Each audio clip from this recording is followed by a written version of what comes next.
Welcome to Knot Wars, where we pit fishing's best knots in a head-to-head competition to determine which knots you can count on. Each week we tie and test two of the world's strongest fishing knots.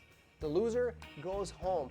The winner advances to the next round of competition where it faces another tough competitor. Last week, the fishing pool knocked off the Miller knot in impressive fashion, something I never thought would happen. The Miller knot had dominated for 2 straight weeks. My recommendation, learn to tie the fishing fool knot, submitted by an unnamed blogger who claims this knot's going to win it all. He might be right. Here's how you tie the fishing fool knot. Start by running the tag end through the hook eye twice, leaving enough line to work with. Then bring the tag line up the main line before forming a loop with it. Run the tag end through the loop 5 times as shown. Tighten using the tag end first, then slide the knot tight to the hook eye after lubricating with a bit of saliva, of course. Now that's the fishing fool knot.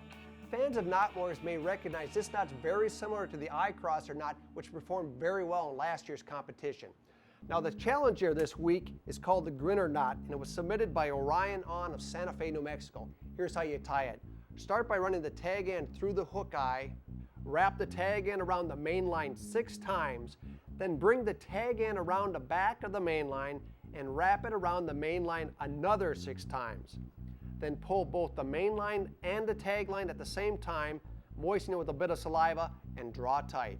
Now that's the Grinner knot, and it's easy to tie, but can it beat the fishing fool? Let's find out. Now we've got the trusty knot testing machine already set up. We've got our reigning champ, the fishing fool, on the left. We've got the Grinner knot, our challenger, on the right. Let's see which one's strongest.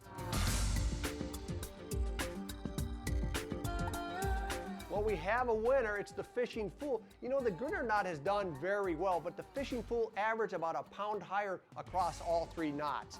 That means the fishing fool advances to the next round of competition, where it faces off with the mighty Palomar, winner of last year's Knot Wars competition. This is the ultimate showdown for all the marbles for the Knot Wars Championship. Is the fishing fool strong enough to knock off the reigning champ? We'll find out next week. By the way, if you'd like to practice tying the Grinner knot, the fishing fool, or any of the knots featured in Knot Wars, simply visit fishingclub.com. Knot Wars, because no good fish story ends in a broken knot.